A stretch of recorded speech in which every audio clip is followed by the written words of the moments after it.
انہوں نے چند ایک مسلمانوں کا ایمان خرید لیا تھا۔ یہ مسلمان ان کے لیے کام کر رہے تھے۔ سیف الدین اتحادی فوج کا سالار اعلیٰ بن کر ترکمان کے مقام پر سلطان ایوبی پر حملہ کرنے گیا تو بادشاہوں کے دستور کے مطابق اپنے حرم کی چیدہ چیدہ لڑکیاں اور ناچنے والیاں بھی میدان جنگ میں ساتھ لے گیا۔ یہ 2 صلیبی لڑکیاں بھی اس کے ساتھ گئیں۔ انہیں وہ مسلمان اور معصوم سمجھتا تھا، مگر بڑی لڑکی اس کے اعصاب پر آسیب کی طرح غالب آ گئی تھی۔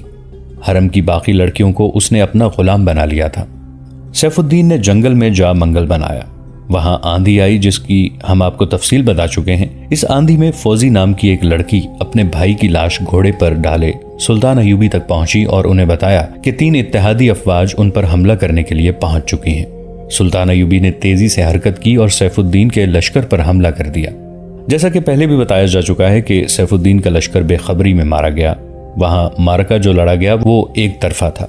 میدان جنگ صلاح الدین ایوبی کے ہاتھ میں تھا۔ سیف الدین اتحادی افواج کی کمان نہ سنبھال سکا۔ صاف نظر آنے لگا کہ وہ بھاگ جائے گا۔ یہ 2 صلیبی لڑکیاں اس کے ساتھ تھیں۔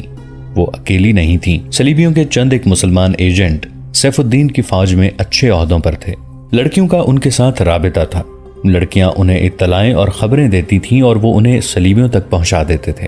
انہوں نے دیکھا کہ جنگ کی صورتحال ایسی ہو گئی ہے کہ اتحادیوں کے سامنے پسپائی کے سوا کوئی راستہ نہیں، تو ان 2 لڑکیوں کو وہاں سے نکالنے کا ارادہ کیا۔ صلیبیوں کی یہ لڑکیاں بہت قیمتی تھیں۔ سیف الدین میدان جنگ میں بھاگا دوڑا پھر رہا تھا۔ حرم کی لڑکیاں اس کی رہائش گاہ میں ایک خیمے میں اکٹھی ہو گئی تھیں۔ یہ 2 صلیبی لڑکیاں الگ کھڑی تھیں۔ ان کے آدمی آ گئے، انہیں 2 گھوڑے دیے۔ گھوڑوں کی زینوں کے ساتھ پانی کے 4 چھوٹے مشکیزے اور 2 تھیلوں میں کھانے کا سامان باندھ دیا۔ خنجر بھی دیے، لیکن ان کا نہایت کارگر ہتھیار حشیش تھی اور اس قسم کا ایک اور نشہ جس کا کوئی ذائقہ نہیں تھا۔ کسی کو دھوکے میں پلایا جا سکتا تھا، اور جب یہ پلایا جاتا تو اسے پتہ ہی نہیں چلتا تھا کہ پانی یا شربت میں اسے کچھ اور پلا دیا گیا ہے۔ یہ دونوں نشہ آور اشیاء انہیں اس لیے ساتھ باندھ دی گئی تھیں کہ انہیں کسی مرد کے ساتھ کے بغیر سفر کرنا تھا۔ راستے میں اگر وہ کسی کے ہتھے چڑھ جاتی تو اسے دھوکے میں یہ نشہ پلا کر بیکار کرنا تھا۔ رات کے وقت جب میدان جنگ میں کشت و خون ہو رہا تھا، یہ دونوں لڑکیوں کو گھوڑوں پر بٹھا کر 2 آدمی ساتھ گئے۔ ترکمان سے بہت دور تک یہ آدمی ساتھ رہے، پھر لڑکیوں کو راستہ سمجھا کر واپس آ گئے۔ لڑکیوں کی منزل اسیات کا قلعہ تھا۔ بڑی لڑکی ذہین، تجربہ کار اور دلیر تھی۔ وہ چھوٹی لڑکی کو ساتھ لے کر روانہ ہو گئی۔ صبح تک وہ سرسبز علاقے سے دور نکل گئی تھیں اور ان کے علاقے میں داخل ہو گئی تھیں جو اس خطے کا جہنم تھا۔ لڑکیوں کو معلوم تھا کہ اس مقام پر آ کر خشک پاٹ کے اندر اندر جانا ہے۔ علاقہ ڈراؤنا تھا اور تنور کی طرح گرم تھا۔ سورج سر پر آیا تو انہیں چٹان نظر آئی جو نیچے سے اندر کو گئی ہوئی تھی۔ وہ اس کے نیچے رک گئیں۔ کھانا کھا کر انہوں نے کچھ دیر آرام کیا۔ اتنے میں انہیں الناصر اور اس کے 3 ساتھی آتے دکھائی دیے۔ انہیں دیکھ کر بڑی لڑکی سمجھ گئی کہ یہ آدمی کس جسمانی اور ذہنی کیفیت میں ہے۔ اپنی تربیت کے مطابق اس نے کامیاب اداکاری کی جس سے الناصر ان دونوں کو واہمہ یا جن سمجھ بیٹھا۔ لڑکی کی اداکاری کامیاب تھی۔ اس نے انہیں پہلے تو پانی اور کھانا دیا، پھر انہیں حشیش اور دوسرا نشہ پلا دیا۔ اس نے اور اس کے ساتھ کی لڑکی نے انہیں نشہ پلا کر پھولوں، سبزہ زاروں، پرندوں اور مخمل جیسی گھاس کی جو باتیں کی تھیں وہ ان چاروں کے ذہن میں بہشت کا تصور پیدا کرنے کی کوشش تھی۔ یہ حسن بن صباح کا طریقہ تھا کہ لوگوں کو حشیش پلا کر ان کے ذہنوں میں بڑے حسین تصورات پیدا کیا کرتا اور انہیں اپنے مقاصد کے لیے استعمال کرتا تھا۔ اب 100 سال بعد شیخ سنان اس کا جانشین تھا۔ یہ گروہ اب حشیشین یا فدائی کہلاتا تھا۔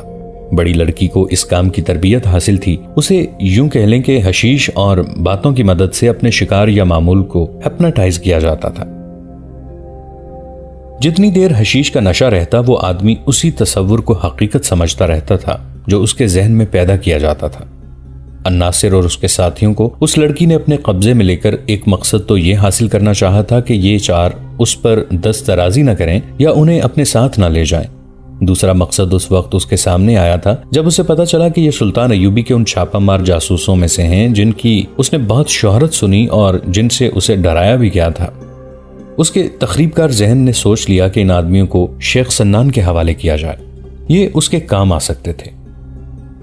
ان دنوں سلطان ایوبی کو قتل کرنے کا ایک منصوبہ تیار ہو رہا تھا۔ اسی مقصد کے لیے ہرن کا خود مختار حکمران گمگشتگین قلعہ اسیات میں شیخ سنان کے پاس گیا ہوا تھا۔ ترکمان میں مظفر الدین کے حملے کو ناکام کر کے سلطان ایوبی نے اپنے سالاروں سے کہا کہ اب جنگ ختم ہوئی ہے۔ انہوں نے مال غنیمت سمیٹنے کا حکم دے دیا۔ مال غنیمت بے انداز تھا۔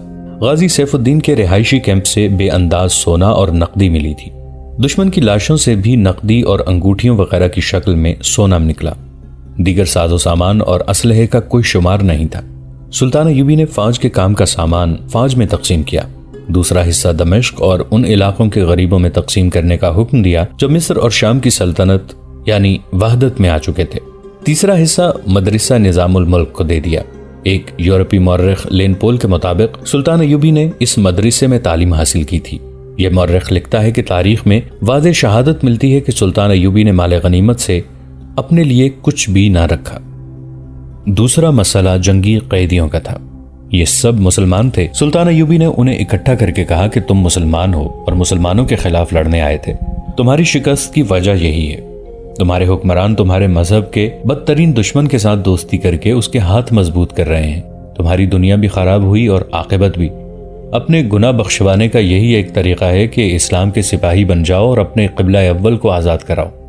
سلطان ایوبی کی یہ تقریر جوشیلی اور جذباتی تھی۔ جنگی قیدیوں میں بہت سے نعرے لگانے لگے۔ انہوں نے اپنے آپ کو سلطان ایوبی کی فوج کے لیے پیش کر دیا۔ اس طرح سلطان ایوبی کی فوج میں تربیت یافتہ سپاہیوں اور عہدیداروں کا اضافہ ہو گیا۔ اس کے باوجود سلطان ایوبی نے پیش قدمی ملتوی کر دی۔ فوج کی تنظیم نو کی ضرورت تھی۔ انہوں نے دمشق اور قاہرہ سے کمک بھی منگوا رکھی تھی۔ زخمیوں کے علاج کا انہوں نے وہیں انتظام کر دیا تھا اور مظفر الدین کے تصادم نے ان کی حالت کچھ زیادہ ہی خراب کر دی تھی۔ اسیات کا قلعہ آج کے لبنان کی سرحد کے اندر تھا۔ ایک مصری وقائع نگار محمد فرید ابو حدید کی تحریر کے مطابق قلعہ اسیات حسن بن صباح کے فرقے حشیشین کا مرکز اور مستقر تھا۔ اس قلعے میں شیخ سنان کی حکمرانی تھی جو حسن بن صباح کا جانشین تھا۔ اس قلعے میں اس نے کچھ فوج بھی رکھی ہوئی تھی۔ اسیات ذرا بڑا قلعہ تھا۔ اس سے دور دور 3-4 چھوٹے قلعے بھی تھے جو شیخ سنان کے حشیشین کے پاس تھے۔ انہیں یہ قلعے صلیبیوں نے دے رکھے تھے۔ صلیبیوں کی کوشش یہ تھی کہ حشیشین کو مسلمان قائدین کے قتل کے لیے اور مسلمان قوم کی کردار کشی کے لیے استعمال کیا جائے، لیکن حشیشین جو اسلام کا ایک فرقہ بن کر ابھرنا چاہتے تھے کرائے کے قاتل بن کے رہ گئے تھے۔ انہوں نے صلیبی لیڈروں کو بھی قتل کیا تھا۔ انہیں نقدی دے کر کوئی بھی استعمال کر سکتا تھا۔ سلطان ایوبی کے دور میں صلیبیوں نے انہیں اتنی مراد دے دیں کہ انہیں قلعے تک دے دیے۔ وہ ان کے ہاتھوں نور الدین زنگی اور صلاح الدین ایوبی کو قتل کرانے کی کوشش کرتے رہے۔ نور الدین زنگی کی موت کے متعلق میجر جنرل محمد اکبر خان رنگروٹ نے بعض مورخوں کے حوالے سے لکھا ہے کہ یہ حشیشین کی کارستانی تھی۔ انہیں دھوکے میں کچھ کھلا دیا گیا تھا جس سے وہ چند دنوں بعد فوت ہو گئے۔ اب صلاح الدین ایوبی کو قتل کرنے کے منصوبے بن رہے تھے۔ حشیشین صلیبیوں کے ہاتھوں میں کھیل رہے تھے۔ اس صبح سورج ابھی نہیں نکلا تھا جب الناصر اور اس کے 3 ساتھی 2 صلیبی لڑکیوں کے ساتھ اسیات کے قلعے کے دروازے پر جا رکے۔ بڑی لڑکی نے کوئی خفیہ الفاظ بولے۔ تھوڑی دیر بعد قلعے کا دروازہ کھل گیا اور یہ قافلہ اندر چلا گیا۔ الناصر اور اس کے ساتھیوں کو کسی کے حوالے کر کے لڑکیاں شیخ سنان کے پاس چلی گئیں۔ وہ ہر پہلو سے بادشاہ تھا۔ اس کا انداز اور اس کی شان و شوکت بادشاہوں جیسی تھی۔ اسے یہ احساس ہی نہیں تھا کہ وہ بوڑھا ہو چکا ہے۔ اسے جب بڑی لڑکی بتا رہی تھی کہ وہ کہاں سے آئی ہے اور ان کے دوست سیف الدین پر کیا بیتی ہے، شیخ سنان کی نظریں چھوٹی لڑکی پر جمی ہوئی تھیں۔ یہاں آؤ۔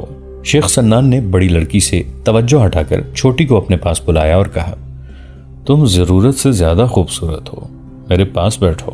لڑکی کو بازو سے پکڑ کر اپنے پاس بٹھا لیا اور انگلیاں اس کے بالوں میں پھیرنے لگا اور بولا، تم بہت تھکی ہوئی ہو، آج میرے پاس آرام کرنا۔ اس لڑکی نے شیخ سنان کو پہلی بار دیکھا تھا۔ لڑکی نے اسے گھور کر دیکھا جیسے بوڑھے کی یہ حرکت اسے پسند نہ آئی ہو۔ وہ سرک کر اس سے دور ہٹ گئی۔ شیخ سنان نے اسے پھر بازو سے پکڑا اور اس طرح جھٹکا دے کر اپنے قریب کر لیا جیسے لڑکی نے پرے سرک کر اس کی توہین کر دی ہو۔ اس نے بڑی لڑکی سے کہا، اسے ہمارے متعلق کسی نے نہیں بتایا کہ ہم کون ہیں اور ہماری توہین کتنا بڑا جرم ہے۔ میں آپ کی لونڈی نہیں، چھوٹی لڑکی بھڑک کر بولی۔ میرے فرائض میں یہ شامل نہیں کہ جو مجھے گھسیٹ کر اپنے ساتھ لگا لے میں اپنا آپ اسی کے حوالے کر دوں۔ وہ اٹھ کھڑی ہوئی اور بولی، میں صلیب کے غلام ہوں، حشیشین کی خریدی ہوئی لونڈی نہیں۔ بڑی لڑکی نے اسے ڈانٹ دیا اور خاموش رہنے کو کہا، مگر وہ خاموش نہ ہوئی۔ کہنے لگی، مجھے مسلمانوں کے حرم میں اس شخص نے نہیں دیکھا، میں نے کوئی کوتاہی نہیں کی۔ میں نے تمہارے ساتھ سیف الدین اور اس کے مشیروں کی عقل پر پردہ ڈالے رکھا ہے، لیکن میرے فرائض میں یہ شامل نہیں کہ اس بوڑھے کے کمرے میں رہوں۔ اگر تم اتنی خوبصورت نہ ہوتی تو ہم تمہاری یہ گستاخی کبھی معاف نہ کرتے، شیخ سنان نے کہا اور بڑی لڑکی کو ہدایات دینے کے انداز سے کہا، اسے لے جاؤ اور اسے اسیاد کے قلعے کے آداب سکھاؤ۔ بڑی لڑکی اسے باہر چھوڑ آئی۔ اس نے شیخ سنان سے کہا، آپ کی ناراضگی بجا ہے، لیکن ہم اپنے اوپر والوں کی اجازت کے بغیر ہر کسی کا حکم نہیں مان سکتی۔ میں چونکہ آپ کو جانتی ہوں، اس قلعے میں پہلے بھی آ چکی ہوں، اب آپ کے کام کے 4 آدمی پھانس کے لائی ہوں، آپ کو اس طرف توجہ دینی چاہیے۔ اس نے شیخ سنان کو الناصر اور اس کے ساتھیوں کے متعلق پوری تفصیل سنائی۔ میں ان آدمیوں سے پورا کام لوں گا، شیخ سنان نے کہا، لیکن میں اس لڑکی کو اپنے کمرے میں ضرور رکھوں گا۔ یہ کام مجھ پر چھوڑ دیں، لڑکی نے کہا، وہ کہیں بھاگ تو نہیں چلی؟ میں اسے آمادہ کر دوں گی کہ وہ ہنسی خوشی آپ کے پاس آئے جائے گی۔ الناصر اور اس کے ساتھیوں کو شیخ سنان کے 2 آدمی اپنے ساتھ لے گئے تھے۔ وہ بے شک نشے میں تھے، لیکن ساری رات پیدل چلتے رہے تھے۔ انہیں ایک کمرے میں لے گئے، وہ بستر پر گرے اور سو گئے۔ ادھر لڑکیاں بھی رات بھر کی جاگی ہوئی تھیں، وہ بھی اسی کمرے میں جا کر سو گئیں جو انہیں دیا گیا تھا۔ دوپہر کے بعد الناصر کی آنکھ کھلی، اس نے ادھر ادھر دیکھا، اس کے ساتھی سوئے ہوئے تھے۔ اس نے گرد و پیش کو پہچاننے کی کوشش کی۔ یہ ایک کمرہ تھا، اس میں پلنگ تھے اور پلنگوں پر اس کے 3 ساتھی گہری نیند سوئے ہوئے تھے۔ اسے سبززار پھولوں والے پودے، رنگ برنگے پرندے اور مخمل کی طرح کی گھاس یاد آئی، لڑکیاں یاد آئیں، صحرا اور صحرا کا بے رحم سفر یاد آیا۔ اسے وہ خواب سمجھنے لگا۔ صحرا کا سفر اسے حقیقت کی طرح یاد تھا۔ لڑکیوں سے ملاقات اور اس کے بعد کے واقعات اسے خواب یا واہ میں لگے، مگر وہ اب کہاں ہیں، یہ سوال اسے مضطرب کرنے لگا۔ اس نے اپنے ساتھیوں کو نہ جگایا، اٹھا اور دروازے میں جا کھڑا ہوا۔ یہ کوئی قلعہ تھا، اسے سپاہی آتے جاتے نظر آ رہے تھے۔ وہ کس فوج کے تھے، یہ کون سا قلعہ تھا، اس نے کسی سے پوچھنا مناسب نہ سمجھا۔ یہ قلعہ دشمن کا ہو سکتا تھا، تو کیا وہ اپنے ساتھیوں کے ساتھ قید ہو گیا ہے؟ لیکن یہ کمرہ قید خانہ نہیں تھا، وہ جاسوس اور چھاپا مار تھا۔ اس نے کسی سے پوچھے بغیر یہ معمہ اپنی عقل سے حل کرنے کا ارادہ کیا۔ اسے کوئی خطرہ محسوس ہونے لگا تھا۔ دروازے سے ہٹ کر پلنگ پر جا بیٹھا۔ باہر اسے قدموں کی آہٹ سنائی دی۔ اس نے آنکھیں بند کر لیں اور خراٹے لینے لگا۔ 2 آدمی کمرے میں داخل ہوئے۔ ابھی سوئے ہوئے ہیں، ایک آدمی نے دوسرے سے کہا۔ سویا رہنے دو، دوسرے نے کہا۔ معلوم ہوتا ہے انہیں کچھ زیادہ پلا دی گئی ہے۔ ان کے متعلق کیا بتایا گیا ہے؟ 2 صلیبی لڑکیاں انہیں پھانس کے لائی ہیں، پہلے نے جواب دیا۔ یہ صلاح الدین ایوبی کے چھاپا مار جاسوس ہیں، بہت دلیر اور عقل مند بتائے جاتے ہیں، انہیں تیار کرنا ہے۔ وہ دونوں چلے گئے۔ الناصر کے جسم کا رواں رواں بیدار ہو گیا۔ اسے یقین ہونے لگا کہ وہ بہت بڑے دھوکے کا شکار ہو گیا ہے۔ اسے اب یہ معلوم کرنا تھا کہ یہ کون سا قلعہ ہے، کس علاقے میں ہے، اور اسے اور اس کے ساتھیوں کو کس مقصد کے لیے تیار کیا جائے گا۔ وہ اس تلخ حقیقت کو جان گیا تھا کہ کسی قلعے سے فرار ہونا مشکل ہی نہیں، ناممکن بھی ہوتا ہے۔ لڑکیوں کے کمرے میں یہ کیفیت تھی کہ چھوٹی لڑکی تھوڑی سی دیر سو کر جاگ اٹھی تھی اور کھڑکی کھول کر اس میں بیٹھی تھی۔ اس نے سفر کے دوران بڑی لڑکی کے سامنے اپنے جذبات کا اظہار کیا تھا۔ وہ نوجوان تھی، ابھی پختہ کار نہیں ہوئی تھی۔ اپنے جیسی دوسری لڑکیوں کی طرح وہ اپنے جذبات کو دبا نہیں سکتی تھی۔ اسے پہلی بار باہر بھیجا گیا تھا۔ اس کے ساتھ یہ بڑی لڑکی تھی جو تجربہ کار تھی۔ اس نے بھی دیکھا تھا کہ یہ چھوٹی لڑکی اس زندگی میں کامیاب نہیں ہو رہی۔ اسے مردوں کو انگلیوں پر نچانے کا فن نہیں آیا تھا۔ اس نے دراصل اس فن کو قبول ہی نہیں کیا تھا۔ بوڑھے بوڑھے سالاروں نے اور سیف الدین نے اسے کھلونا بنائے رکھا تھا۔ اب وہ میدان جنگ سے بھاگ کر آئی تھی اور اتنی کٹھن اور صبر آزما مسافت طے کی، رات بھر سفر کیا، مگر آتے ہی شیخ سنان جیسے بوڑھے نے اسے کہہ دیا کہ میرے کمرے میں رہو۔ بے شک اسے بچپن سے اس غلیظ طرز زندگی کی تربیت دی گئی تھی، لیکن جوانی میں آ کر اس کے اپنے جذبات کا سرچشمہ پھوٹا تو اتنے لمبے عرصے کی تربیت کے اثرات دھل گئے۔ جن انسانوں کو اسے پھانسنے اور صلیب کے جال میں الجھانے کے لیے تیار کیا گیا تھا، ان انسانوں سے اسے نفرت ہو گئی اور اپنے پیشے کو وہ حقارت کی نظروں سے دیکھنے لگی۔ وہ کھڑکی کے سامنے بیٹھی بڑے ہی تلخ خیالوں میں الجھی ہوئی تھی۔ اس کے آنسو نکل آئے۔ اسے نہ کوئی پناہ دکھائی دی، نہ کوئی راہ فرار۔ بڑی لڑکی جاگ اٹھی، اپنی ساتھی کو کھڑکی میں بیٹھا دیکھ کر اس کے پاس جا بیٹھی۔ اس کی آنکھوں میں آنسو دیکھ کر بولی، ابتدا میں جذبات کی یہی حالت ہوتی ہے. ہم جو کچھ کر رہی ہیں یہ اپنی عیاشی کے لیے نہیں، صلیب کی حکمرانی کے قیام کے لیے کر رہی ہیں. اپنے سامنے یہ مقصد رکھو کہ اسلام کا نام و نشان مٹانا ہے. ہمارے سپاہی اپنے محاذ میں لڑتے ہیں، ہمیں اپنے محاذ پہ لڑنا ہے. اپنے ذہن کو وسعت دو، اپنے جسم سے دستبردار ہو جاؤ، تمہاری روح پاک ہے.